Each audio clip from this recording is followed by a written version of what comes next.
The Radium Podcast. Welcome back. Episode 22, featuring the illustrious Kevin Beggs. Katie on the beat. Katie on the beat. I'm back. And Bradley Denniston. Today, we're going to talk about more of what we talked about in episode 20. This is really for artists out there. It's for producers out there. It's for beat makers out there. It's for anyone out there trying to get into the music industry, make money with their music. Yes, this podcast is not for you if you're a hobbyist. I'm sorry. No offense. We just can't talk to everybody, you know? Like, the truth is. Dogging on them already. It's okay, you know, do music for fun. I love music. I do it for fun. But this podcast is for those that want to monetize their passion. Make that bank. And especially this episode. Paper. Green. Dope. It's all about making that money. It's all about that cheddar. No, okay. You know, something I love that Gary Vee says is cash is oxygen. And it's really true because if you are in music, you're making beats in your bedroom, remember there's margin in music and in any business. And once your mom kicks you out of your bedroom, you have to be able to afford an apartment, clothes, food, maybe a car payment, gasoline, dates with girls. You have to be able to afford these things. And if you want to be able to afford these things with music only, not the side hustle at Dairy Queen, you got to really know a few, maybe a handful of things, and you got to do them really well to help monetize your music. We're here to not only bring on guests that are absolute professionals in their field of A&Ring, DJing, promoting, marketing, music industry shit, but also us who are making our living off of music. Hey, you mentioned Dairy Queen. Now, I haven't seen one of those in ages. Maybe it's just where we live, but I haven't seen a Dairy Queen in forever, man. Is that still a side hustle? Is that a lucrative side hustle? Well, I'm from Portland, Oregon originally, so Dairy Queens are like bloop, bloop, bloop, bloop everywhere you go in every strip mall. Yeah. Yeah. Okay. Let's elaborate on what Brad just said. So he's basically talking about have a business model with what you're doing in your artistry. That means, I think I mentioned this before last time, but let's like I said, elaborate. Let's go into depth. Have a structure. You know, you have quarterly goals, monthly goals, whatever. You know, yearly goals. You got to have a model that a starting up, ground up business would have. You know what I mean? Of course, you're going to run in the red. Every business starts in the red, and then the idea is hopefully you climb into the green. So really, be the black if we're talking business. Yeah. So really, you just have to come up with a plan, and artists don't really do this to monetize what they do. And, you have to structure it. You have to hit these goals, because if you don't hit these goals, then like Brad is saying, you're going to end up the hobbyist guy who makes music when he feels like it, and hopefully people will give him clicks. You know what I mean? Right. And I want to really stress that margins here are really important. So if you're someone that sells beats for like $10 or whatever, right? And you're fine doing that because you live at your mom and dad's house and you don't pay rent and you don't pay for bills. Guess what, motherfucker? That time is going to come that you will have to pay bills and you will have no margin. And the biggest problem with this whole idea of let's undercut everyone is that you are now like everybody else. You're the cheapest person, that's who they go to. The minute someone sells beats that you're making the same exact quality, everything, for $2 less, they go to them. Yeah. You have no brand, there's no loyalty in what you're doing. You're effectively just running the bottom dollar. And we've seen this over time in the last couple years with the internet beat sensation. All these guys, it went from like $50 for a lease to like $25 for a lease to $19.99 to 3 for $25 now it's down to like people are like giving away beats, right? They're just giving them away. Well, I sent you $1 beats. Remember that post?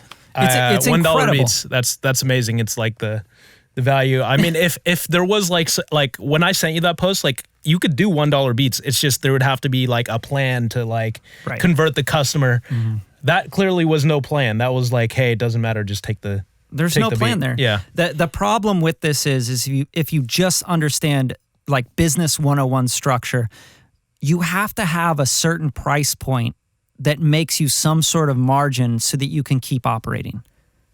right? So if you're going to be doing beats on the side for 10 hours a week and then working at Dairy Queen, right? That's fine, but do you want to do that for the rest of your life?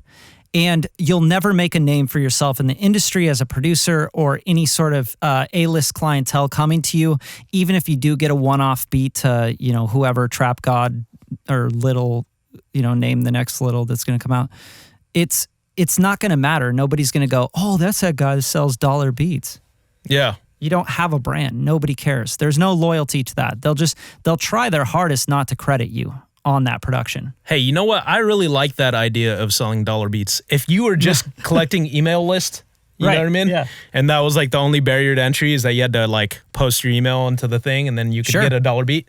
Then that's good. You're data collecting and then, you know what I mean? You can convert those customers later. But your business model is not the beats. Your business model would be to maybe sell them on mixing and mastering. Or upcharge. Or on recording or coming to your studio or writing top lines. It'd have to be something else because nobody looks at your beats as a valuable product. Yeah, and you would if you were gonna do the dollar beat thing, you should only do it for like a period of time. It would only be like a sale or I don't know. I also believe that if you're putting things on sale all the time, it's because you have no idea what the fuck you're doing. So if you're constantly buy one, get two free, buy one, get one free, get 50% off in July, August, September, October, November. If you're always doing that, your clients are always going to go, oh, that guy always has sales. I'm just going to wait. He's going to have a bigger sell next month. Well, it goes back to, I think, what we talked about a little bit, which is scarcity mentality. When people see your business, looking, skinny, and people do that, and the reason they do that is because they're trying to get their sales up. 100%. Because they have to pay for X, Y, and Z, and you know what I mean? They're just trying to make ends meet. But in the long game, desperation. Yeah, it's the desperation. The long game, it's a terrible idea because what's going to happen is you're going to kill your value model. 100%. There's no value in your music. If people can find your stuff for free, if it's buy one, get three free, get, a million beats for free, there's no value there. Nobody goes, wow, that's valuable. Yeah. So just not. Back to like the overall business plan, like we were saying. So have goals, have sales goals. You know what I mean? That's what companies do. They like, hey, this is our estimated target for this month. If you're doing beats and stuff like that. But back to the artist game. The main thing you have to do is calculate and get a plan together on how you're going to make income. Because the one thing with the artist game is if you're here in 2018, you're going to quickly understand that sales of music is not a lucrative business. You have to come up with selling merch, you have to go on tour, you have to sell tickets, you have to do other things. The music is only, like we were talking about, the gateway. Right. It's the same reason, and no offense to, Foreign Tech and these other guys that are doing this stuff, but it's the same reason these huge platinum selling producers are selling sound kits. Like, get that through your head. Yeah. They're selling sound kits. For how much? $25 a sound kit? 40, 50 bucks? Yeah, it's like 40, 50 bucks. Well, 30, anywhere from 30 to 50, I think, is the typical sound kit range. Right. And they're trying to add value, but they're also trying to cross-pollinate into these other producers' markets so they can grab credit for them using a loop or something they made on those sound kits. And a lot of people don't understand this. They're on Reddit and they're grabbing those kits for free. But the minute they use that sample in their beat and they place it on something that matters, there goes your money, because they're going to take 50% right away. And how much do you think the artist wants? How much do you think the label wants? I mean, you guys have to really be clear on your margin. What are you trying to do? How can you survive? What kind of margin do you need to make? And for those of you out there that aren't familiar with what margin is, it's really just, what are you going to take home? What do you get to survive on, to pay your rent, to buy clothes, to buy food, to take a girl out for a date? That's it. After taxes, after all the fees, after, your marketing attempts on Facebook ads, Google AdWords, making videos, your time spent on content creation, paying an illustrator animator to make cover art for your beats and everything. You have to think about your margin because it's how you survive as a business. Yeah, I want to go back to the artist thing because I really want to focus on artists because I could talk about beat makers a bunch, but I think that a lot of what people hit me and probably you up too is about artist stuff. So I find them hand in hand nowadays. But the artist, the beat maker model is a lot more distinct than the artist model. There's a lot more clouded understanding about the artist model. Fair enough. And last time we had Adam on, who talked about management. So he talked about getting a working schedule for 6 months. Yes. It's the same thing with the artists. You have to create a schedule of releases. You know what I mean? A working schedule of releases for 6 months, 8 months, and work the releases you do put out. Exactly. So that, you have a plan. Like, there should never be a point where you don't have a plan, because if you don't have a plan, you're not going anywhere. Right. And I would go as far to say, when we're talking about plans, like Kevin's talking about, sure, write up the plan, but you need to have a minimum spend that you have on every single piece of music or content you're going to put out. There has to be a minimum spend.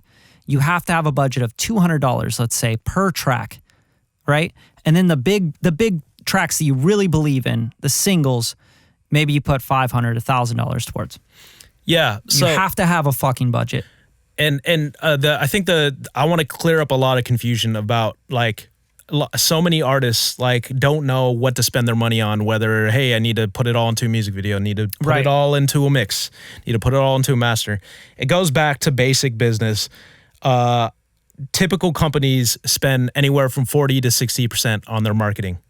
100%. So should you. That means Facebook ads, your video as an artist, your music video. Yeah, but it's the actual promotional material. Yeah, so that's what I'm saying. So as an artist, you should spend most of your money on promoting yourself. 100%. So if you're wondering, oh, well, how do I become successful? You promote yourself. Yeah. And you get out there and you do anything you can to promote yourself. So yeah, I want to really butt in on this shit, because the truth is that you can promote garbage. You can take something where you have a friend that makes beats and he mixes and he records you, or you record yourself in your family room, your living room, your bedroom, and you're making garbage and nobody's giving you any good feedback. You're not listened to in a recording studio or somewhere where you're able to tell the difference of anything, and you have no baseline. And then you take $1,000 and go make a music video, which is a really small budget for a music video. yeah, it's pretty small. Right? And you go and you do it like all guerrilla style. And you take this $1,000 and you run with it. But you didn't pay for the beat. You didn't pay for the mixing, the mastering, the recording, the writing. Just even having someone get some ears on it and, tell you what needs to be fixed, or maybe give you some ideas. And you go and you market the fuck out of a piece of shit. You just got 100,000 views, maybe through a Facebook ad spend and getting a video together, of garbage. Yeah, how is that good? Well, you know what? The market decides at the end of the day. I've heard plenty of bad mixed songs get on. There's sure, exceptions to every rule. I'm not talking about that. I'm talking about clearly this is not market viable. Yeah, I mean, like I said, the market decides what's market viable at the end of the day. But yes, you do. There should be a certain level of entry if you're trying to compete. There has to be. If you're going up against Drake, Kanye, and whoever's Kendrick, sure, we'll put him on that list. Right. Like the biggest in the rap game, and you want to compete with those guys, you have to get a lot farther. You know what I mean? With your everything, your brand, your mixing, everything, 100%. your art, your rollouts, everything. Yep. But to get back to basics, I think the number one thing that I see too is people flooding. The flood mentality has gotten really crazy in rap music specifically lately. And that mentality kind of got started, I feel like, with Future, but I mean, even Wayne was doing it. Yeah, Lil Wayne was doing that, but it really became predominant with Future. I'll say that. He started that 3 mixtapes a year thing. Stream of conscious. Yeah. But he was still in big recording studios, getting great production, getting good recordings. He was at the point where, he had multiple albums out and, platinum song singles. So he had the room and the production value to get it, to a certain point where he could just drop that fast. He had the skill. Yeah. He has the skill. He could do that. New artists entering the marketplace right now, they may not be. They may be fucking decades away from that. Yeah. So there's kind of two mentalities. There's the idea of selling the artist and the brand, and then there's the idea of selling the single. Now, if you're a new artist selling out or starting out, you have to figure out kind of how you hit market. Now, if you're releasing music and you take that model, there's nothing against it. It's clearly worked for a lot of artists. Yeah. You're really selling your brand because your music is what I call microwave music, where it's like it comes out so quick that people are always on to the next piece of microwave music. And you can totally do that. There's nothing wrong with it. It sounds like a diss, but it's not a big deal.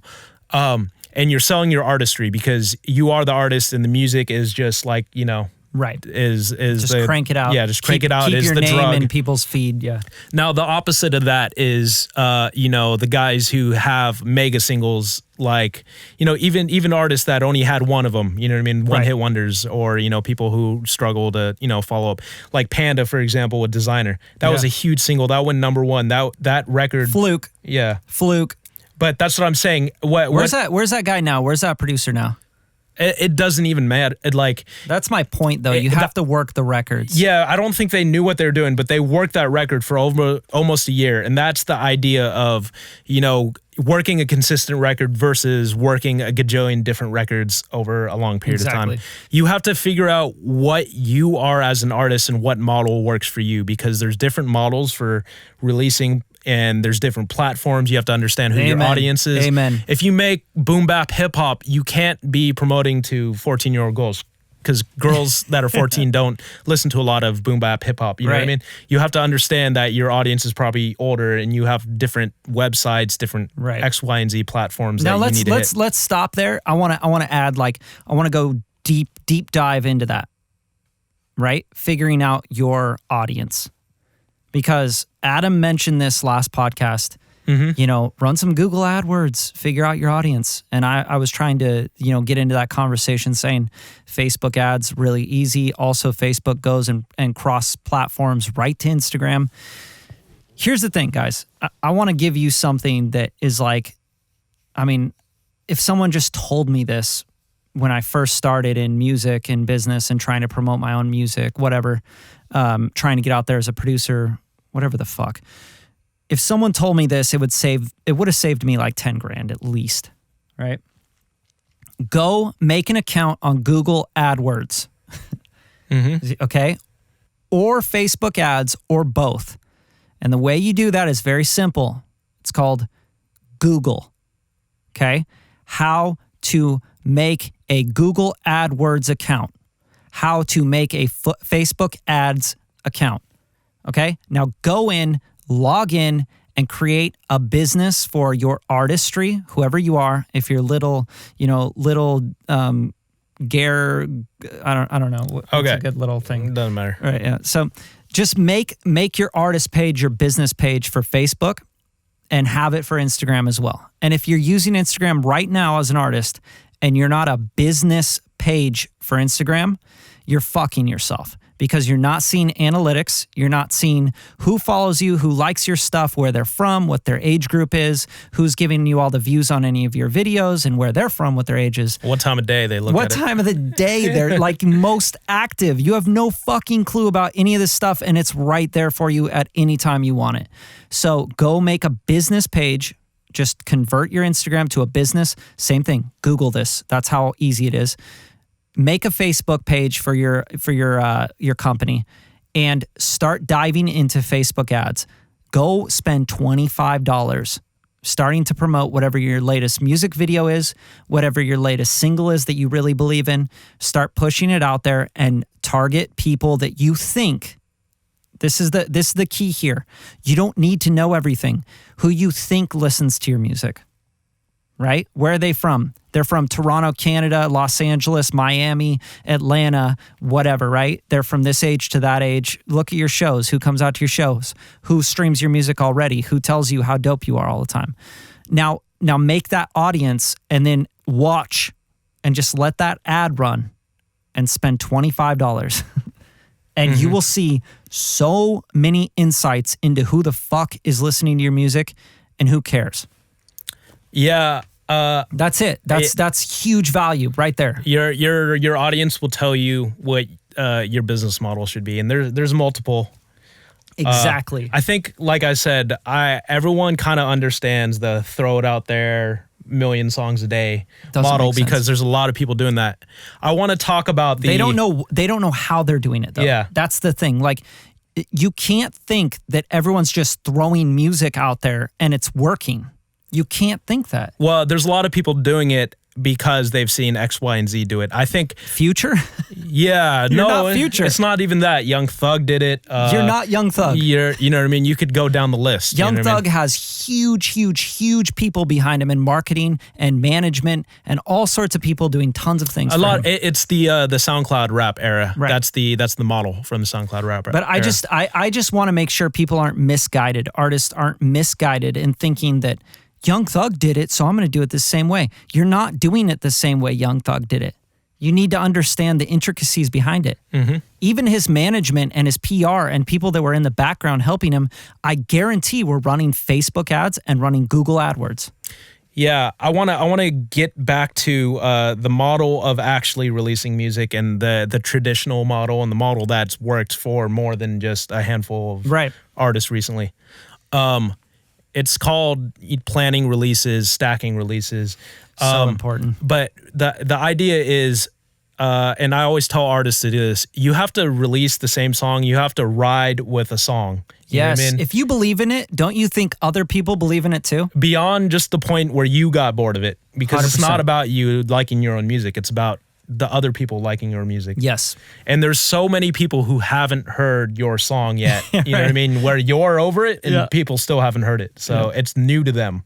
Like you have to be so full of yourself to think that you put your shit out on Instagram or Facebook as a post, you didn't promote it or anything, and that, you know, let's say you have 50,000 followers, that even a third of them even looked at that video. Yeah. Like, and gave a shit. Because you don't know. You just don't know why they're following you. You have to look at the depth and why they would even want to watch the video and who's watching the video. Mm-hmm. Is there 100 people streaming it 1,000 times? You got to find those people and you got to find the people that are just like them. Yeah. So, so back to it, like, you got to stick with your releases. That means, like, you don't just put one song out and then a week later you put another one. You stick with that same song for a month, 2 months, 3 months, 5 months, 6 months, even a year if you have to. If you stack that single song, you shoot a music video to it, you release that separately. Keep pushing it. Keep releasing the same piece of content. Yep. You do a lyric video, release that piece of content. Right. You do a remix, you get your homies on it, re-release that piece of content. Give it to your DJ dude, your friend that does EDM remixes. Yeah. Get a remix of that. Get a new vocalist on it. Get a different hook on it. Or remix that. Keep pushing that fucking song. But yeah, that's what I'm saying. So you take one song and you release it multiple times, and that's how you stack that song. And all of a sudden, people start to know your music. Yep. Because you didn't put 5 songs out, 10 songs out, and 5 people heard, your one song. You know what I mean? Until you had the follow-up. You know what I mean? So it's so easy in the like TuneCore CD Baby age to release now. Yes. That the barrier to entry to release music is nothing. And so people have taken advantage of that. And that idea worked really well. But I think we're getting back to the part where everything's flooded and now people aren't paying attention to much. You know what I mean? Yes. I think also that people have this misunderstanding that everyone has ADD, everyone has ADHD, so I just got to keep releasing and let my shit just kind of go and then it'll take off by itself. Yeah. That is so fucking stupid. Here's the biggest thing. It's like saying, I'm going to make $1 billion, right? In my lifetime, I'm going to make $1 billion. Oh yeah, how are you going to do that? It's just going to happen, bro. It's just going to happen. I'm just so fucking talented, I'm going to be rich. I'm going to be rich. It's just going to happen for me, man. Yeah. That's not how the world works. And it never works like that in music either. Brad, why don't you talk to the people about marketing campaigns and how long they take to actually kick in and work? Oh my God. How many times do you have to see the same thing to finally click on it? It's insane, right? So a lot of this stuff, think about marketing touches as if you put a piece of content out there. And I think I equate it to the news, right?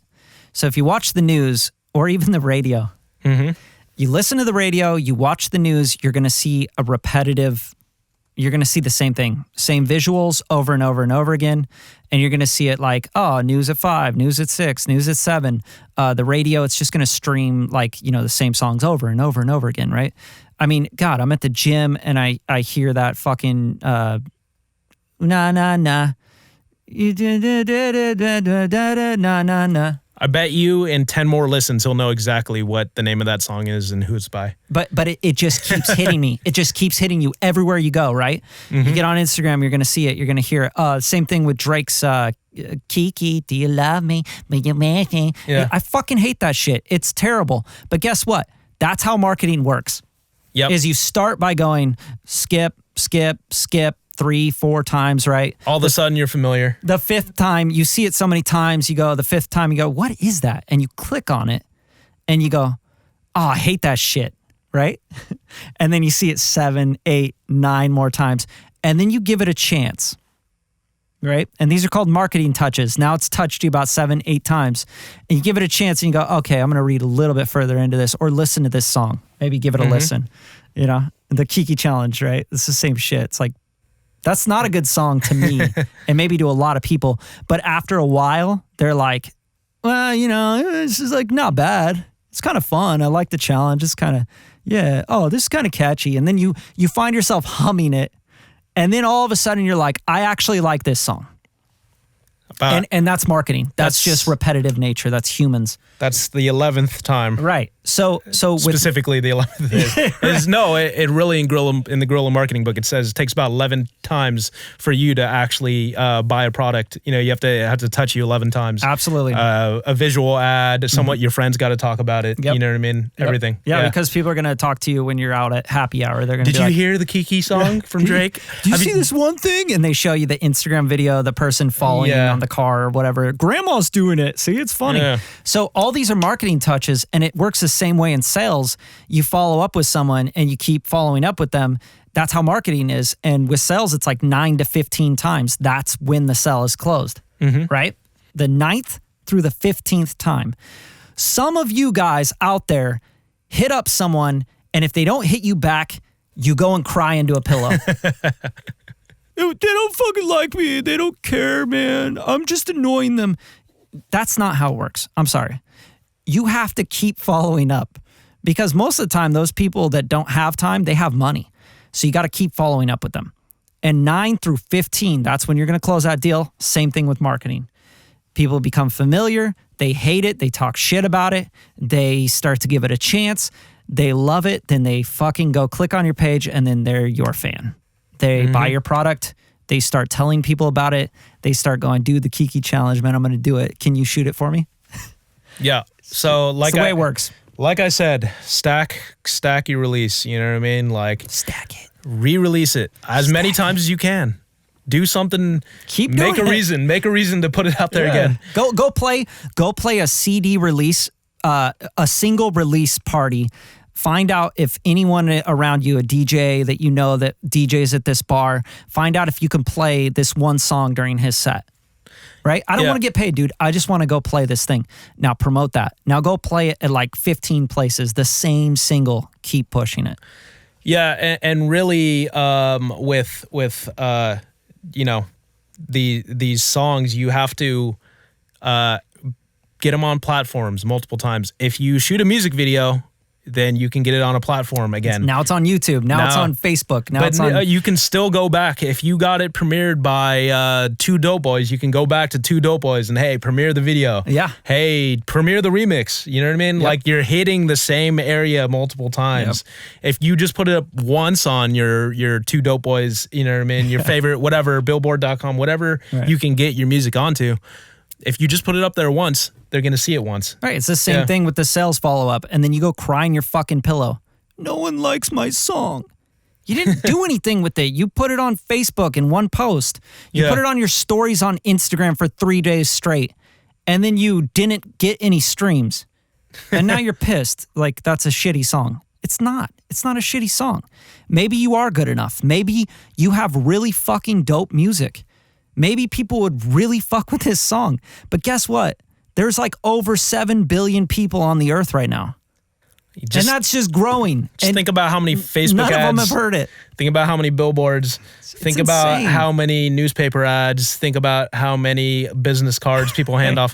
Do you know how much media gets slammed in our face all the time? All day long. You have to cut through, and the only way you're going to cut through is if you stay consistent on a single piece of content. Yes. And I would say there's two major things that you can do as an artist.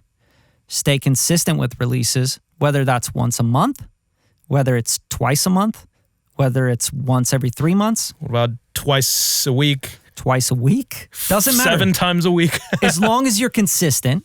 And then when you find one that you're like, dude, I love this song. But not only that, the engineer that worked on it, the producer that worked on it, the mastering engineer, the writer, these people that are around me in my community are like, dude, I fuck with this song.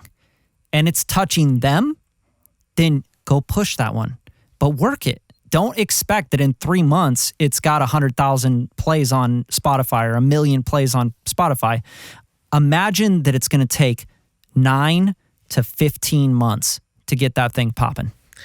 Yeah, and when you're extremely bored of it and you're like all your friends are bored of it and everyone else is completely bored of it that right. Do the remix. Yeah. That's what they did. It's so true. Get a feature on it. We were talking about Plug Walk. The Plug Walk remix came out 2-3 weeks ago. That song's been out all summer at that point, and they just did the remix. You know why? Because there's still people who haven't heard it. It's true. It's very true. Yeah. So these are all things you guys can use right now today. Like you can literally go out and start going, okay, I got a schedule together. I'm going to release these songs at this time. I got a budget of $200 for these 5 songs, and I'm going to put $1,000 towards this single that I've been working on. And I'm also going to get a feature on it, and I'm going to make a music video for it, and I'm going to promote the fuck out of it for 9 months. Lyric video. And then I'm going to do a remix because I got a guy that I know would do a dope remix of this. And then, a lyric video. And then I'm going to do some content around it. I'm going to take that YouTube video, the music video that we shoot, I'm going to chop it up into little snippets and throw logos, and then I'm going to put that on Instagram as small form media. Hey, do a live performance video of your song. Done. I could keep going. Get a guitar player to play the synth part. Yeah, do the acoustic version of your song. You can figure out a way to re-release the same piece of material. And by the way, you don't need a bunch of money. If you don't have a bunch of money, I guarantee you got a lot of time. Right? And if you got a lot of time and no money, you got a lot of time and you got a lot of energy. And all you got to do is just use those, because those are huge for a lot of people. And if you don't have time, but you got a bunch of money, you can start to hire people out. You can delegate tasks. You can get editors involved. You can get content creators involved, producers involved, remixers involved. Damn, he sounds like a businessman. I mean, no, at the end of the day, it's just this is very cut and dry. It's it does take gut to figure out what your singles are. You can't have someone else tell you, that's your single, bro. Stamp of approval. I'm part of a label. I'm an A&R that doesn't do anything. You don't even know the fucking A&R, and you're going to let them give you the stamp of approval. No, use your gut. If you think the song's dope, then push it. Use your resources. That's all I got to say. I'm stepping off my pedestal. Well, I think we'll do this another time, and we'll go down the rabbit hole even deeper, because this is only the beginning. It's only the beginning. It's basically, we couldn't get a guest this week, so we're like, we'll riff on more of this stuff. But this is all about adding value to you guys. So anytime you have questions, or you're like, dude, you said this thing in episode 14, I didn't understand that. Can you clarify that? Just hit us up. Just blow up Brad's DMs. Ask him really nonsensical questions. Yeah, you could hit up Radium Media's account. You could DM us there. I'm always on there. I'm always hitting people back. I could be mixing an album, and I'm like, hold on, give me 5 minutes. And I just check and I just answer people. Because I wanted that when I was starting out in music, or even just last year. Right now, I want that, dude. I want people that I look up to in the music game to be like, I could DM them and ask them a question, and they would just get back to me and be like, yeah, a great way to do it is this and that. Dude, you're fucking amazing. Brad's hella popping. He's popping like that. He ain't going to hit you back. He's too cool. Right. Yeah, I'm so popping. Brad's out of here. So thank you guys so much for tuning in. Hopefully you get a lot of value out of this. I want you to go, we're not asking for any money. We don't run ads. We don't do anything on this to make any sort of fucking money. So all I ask is that you share it with a friend that needs this information and help spread the word. The Radium Podcast next week, episode 23.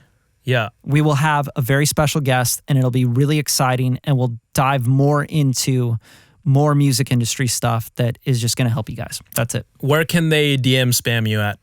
At Bradley HD or at Radium_media. And we also have our Radium Beats Instagram at Radium_beats. At KDE Beats too. There you go. At KDE Beats. Hit him up, but no nudies because he's got a girlfriend. Yep. Don't screw it up for me. Thanks for tuning in.